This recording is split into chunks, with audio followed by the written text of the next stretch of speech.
So, you just spent $500 on a brand new console, right? You were promised the future of gaming, right? Stunning 4K, silky smooth frame rates, and experiences that would redefine what you thought was possible. Sounds good? So, why does it feel to you and me like more and more games are struggling to keep up? What is up, y'all? For all of you out there, Alonso here. Welcome to Level Up Gaming.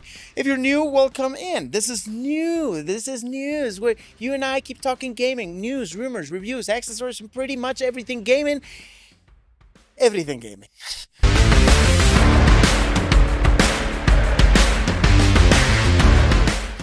So it's a question a lot of us are asking, right? A frustration that bubbling up everywhere online. Is the PS5 and Xbox Series X already hitting the wall?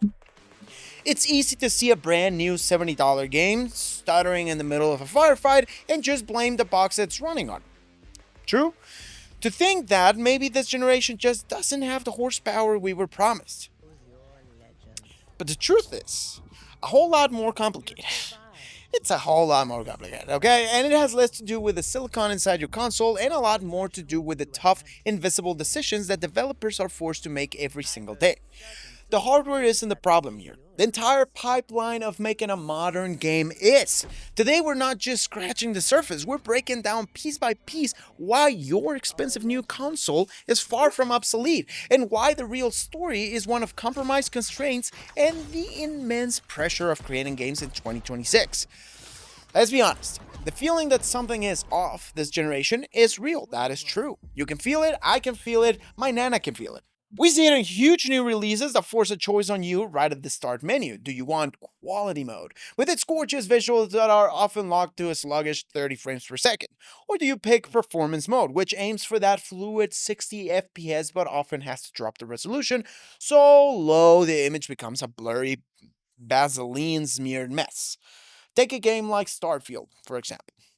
Even after its recent launch on PlayStation 5, it's been hit with complaints about crashes and performance, forcing the developers to rush out hotfixes. Or look at the launch of Crimson Desert more recently, where for a while the PS5 got a 4K upscale performance mode, while the Xbox Series X was left waiting and waiting. These aren't just one-off problems, they're starting to feel like the new normal. This pattern leads most people to a pretty logical conclusion. The hardware must be hitting its limit. Well, we look at the marketing that promised 4K at 120 FPS, and then we look at the reality of performance modes struggling to hold 1080p. And the math is just not adding up, right? The narrative writes itself. These machines, which still cost a fortune, a premium, let's say, don't cut my head off, are already out of breath just a few years into their lives. It feels like we bought a sports car that can't get out of second gear. This feeling is amplified by the fact that consoles are closed boxes. You can't just swap in a new graphics card or add more RAM. You're completely at the mercy of the hardware and, more importantly, the developer's ability to use it. When a game runs poorly, all you can do is sit there and hope for a patch. It makes you feel powerless and reinforces the idea that the hardware is the bottleneck. But before we write these consoles off, we need to pull back the curtain and look at what's really going on in the studios where these games are born. To really get why the consoles themselves aren't the bad guys here, you have to appreciate just how much horsepower we're working with. Both the PS5 and Xbox Series X were a monumental leap over the PS4 and Xbox One. We're talking about custom 8-core CPUs based on AMD's powerful Zen 2 architecture. A huge jump designed to kill the processor bottlenecks that plagued last-gen games. On the graphics side, they have potent RDNA 2-based GPUs with features like hardware accelerated ray tracing, putting them in the same league as respectable gaming PCs from their launch. And then there's the crown jewel, the ultra-fast NVMe SSD. This wasn't just about making load time shorter, it was a total game changer. The idea was to let developers stream assets into the world almost instantly, creating massive, seamless worlds with no loading screens where you could move at incredible speeds without the game breaking a sweat. I mean, have you seen Spider-Man 2? Looking at the specs, the Xbox Series X has 52 compute units CUs in its GPU, giving it a raw graphical advantage on paper. The PS5 has fewer, with 36 CUs, but it runs them at a much higher variable clock speed. These are different approaches, but they both point to machines capable of incredible things. And when developers actually have the time and budget to focus on this hardware, the results speak for themselves. Look at the first-party games from early in the generation. Ratchet and Clank Rift Apart on the PS5 used that SSD to let you hop between entire worlds in the blink of an eye, something that was literally impossible on last-gen hardware. Unheard of, really. On the Xbox side, titles optimized by Microsoft's own studios often deliver a locked 60 or even 120 frames per second, proving that if you put in the effort, the hardware is more than willing to deliver. Even some third-party games shine when they get the right resources. Dirt 5, an early cross-gen title, smartly used Xbox variable rate shading to deliver a stable and impressive 120 FPS modes, showing how using platform-specific features can lead to huge gains. So, if the power is clearly there, and we have shining examples of it being used correctly, why is it that the exception and not the rule? The answer isn't in the console's blueprints, but in the messy, complicated world of modern game development. This is the heart of the issue. The performance you get isn't a pure measure of your console's power. It's the final product of a long series of compromises made by developers, usually under huge, immense, you couldn't believe pressure. There are three main culprits that are truly maxing out your games: the anchor of all consoles, the complexity of multiple platforms, and the marketing obsession with the graphics over performance. First, let's talk about the Ghost in the Machine, the last generation. For the first few years of the cycle, and even today, most AAA games have been cross-gen. This means they were designed to run not just on your shiny new PS5, but also on the PlayStation 4 and Xbox One from back in 2013. That creates instantly a massive design problem. You can't build a game with truly next-gen AI, physics, or massive reactive worlds if the core design has to work on a decade-old CPU. What we would get are not next-gen games, but last-gen plus. They're fundamentally held back in their ambition, with the PS5 and Series X just running a prettier, smoother version. That revolutionary SSD often just becomes a fast loader for old game designs instead of the foundation for a new kind of seamless world. Tied directly to this is the second and arguably biggest issue: this generation's own lowest common denominator, the Xbox Series S. Microsoft made a strategic bet on a cheaper, less powerful console. It's a valid business move, and they needed to do it, but it's a headache for developers. The Series S has the same great CPU as the Series X, but much weaker GPU and less RAM.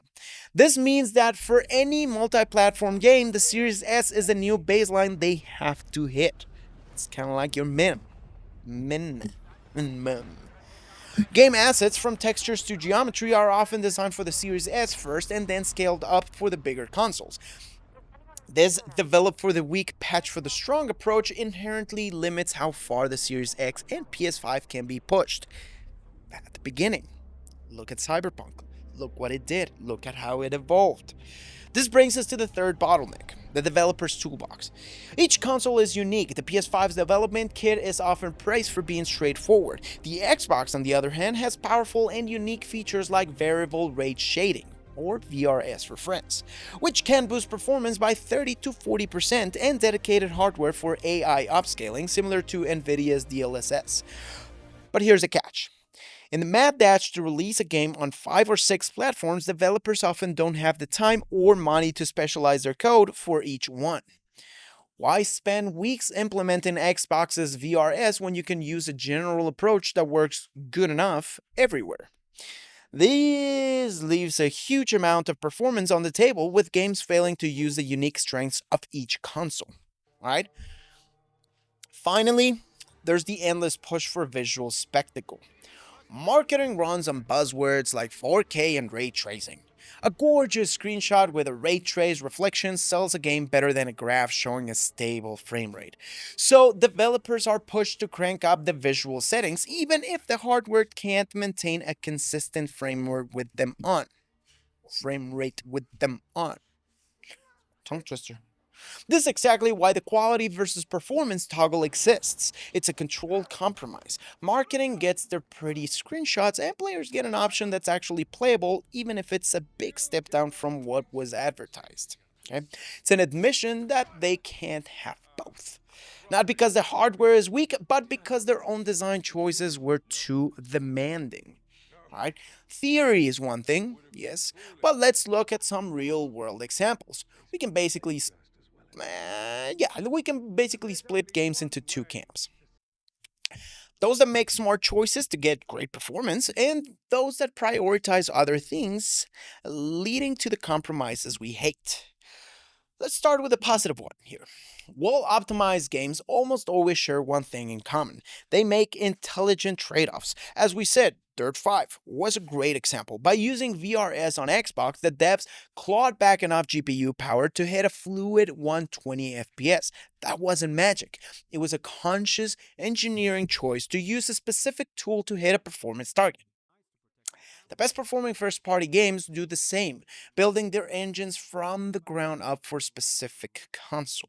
Okay, they aren't just porting a PC build, they're making a bespoke experience. Does that make sense so far? You with me? Okay, good. These games prove that stability and fluidity are possible. They show that when a team is focused and makes smart choices about where to spend the console's power budget, the results, well, tend to be amazing. The hardware isn't a limitation anymore, it's a canvas for them. They get creative and you can see they're having fun. It shows on the screen. It shows in the fingers. Now let's look at the other side, which is way more common for third-party games. Think of a visually stunning game with heavy ray tracing like Control, or other titles with similar ambitions. These games often look incredible in quality mode. The ray trace lighting is truly next gen, but that beauty comes at a massive, massive cost.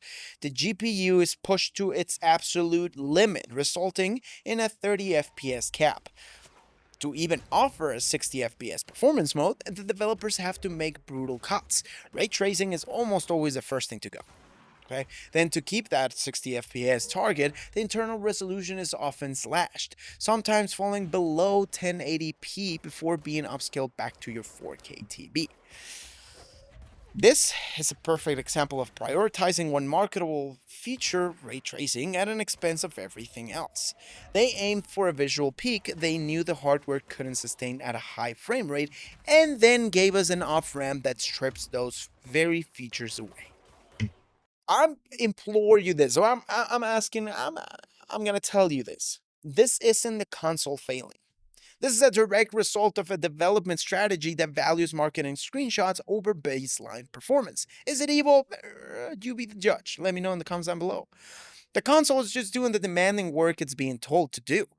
The stutters and resolution drops are just echoes of decisions made in a meeting room months or years earlier. Beyond all the optimization issues, there's a whole world of untapped potential we haven't even touched. We're several years in, and developers are just still scratching the surface of what these machines can do. The most underused parts are the SSD and CPU, not for graphics, but for creating deeper, more dynamic, more responsive game worlds. Aren't you excited to see what Fable is gonna do on these platforms? Like we said, that ultra fast SSD was supposed to be a revolution, but most games still just used to make it loading bars go faster. The levels themselves are still designed around all limits, full of narrow corridors to high loading and elevators that are just disguised loading screens. The true promise of the SSD is building massive, seamless open worlds where you never see a loading screen. Imagine flying at supersonic speed across a giant map with no pop-in or a game world that can dynamically reconfigure itself on the fly. This requires a total redesign of game engines, which is a risky and expensive, keyword expensive step most studios haven't been willing to take yet. For the amount of money that Spider-Man 2 cost, Google it please, if it wasn't a hit, it would have bankrupted Insomniac. Even more than that, there's been a huge focus on making games look prettier at the expense of making them play smarter. Advancing graphics is a known quantity, it's safe and easy to market. Pushing the boundaries of a game's CPU is much riskier, and its benefits are harder to show in a trailer. We're talking about things like truly advanced AI, where every character in the city has a persistent life.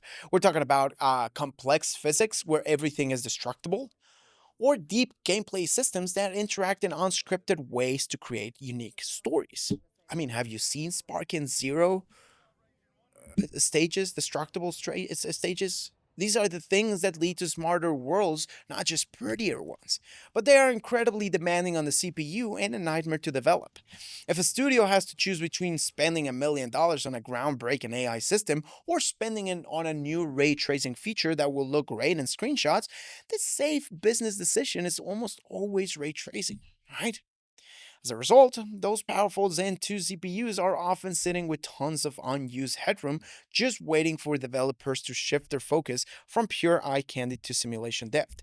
Think of it like this: you have Cristiano Ronaldo and Lionel Messi in the same team, but you both bench them, and then you complain about the fact that they didn't win the game.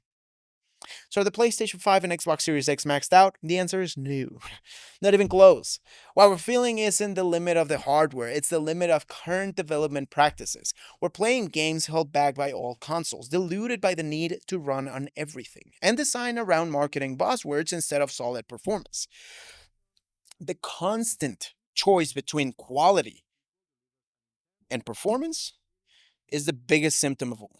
It's an admission from developers that their main vision for the game is too demanding for the hardware to run smoothly. They're deliberately choosing to push visuals past the breaking point, leaving us to pick the compromised but playable alternative. But, my friend, there's a light at the end of this tunnel. We're getting to a tipping point. As we head deeper into 2026, the need to support the PS4 and Xbox One is finally disappearing. Developers are starting to announce huge titles are exclusive to current gen and PC. This is the moment that we've all been waiting for. Once developers are finally free from the chains of that decade-old hardware, they can start building games from the ground up for the PS5 and Series X solely. Hopefully, this means a new focus on the untapped power of the CPU and SSD. It could lead to a smarter, more dynamic, and truly seamless worlds we were promised. Remember what happened when they didn't need to make games for the PS2 and then the PS3 thrive? Same thing with PS4 towards the PS3. We might finally see a shift away from just chasing pretty graphics and towards more complex and immersive gameplay. The hardware in your living room right now is a powerhouse in waiting. It has the power to deliver experiences that are fundamentally more complex and immersive than anything we've seen before. The bottlenecks we feel today aren't made of silicon. They're made of economic realities and old habits, and those habits are slowly starting to change. When they do, we'll finally see what this generation of consoles can really do, what it was meant to do. I've got something else you think you'll really enjoy here on the video. I really want to know what you think. Have you been disappointed? Have you been disappointed with performance on your PS5 or Series X? Are there any games you feel are a perfect example of this problem? Maybe one of those isn't here. Or any that have blown you away with how well they run, for that matter. Let me know your thoughts down in the comments down below. I read every single one of them. Case in point, my friend. Your perspective is a huge part of this conversation. If you like my content, if you're a gamer and love everything gaming, do me a favor and hit that like button and subscribe to my channel. It helps a bunch. Thanks for watching.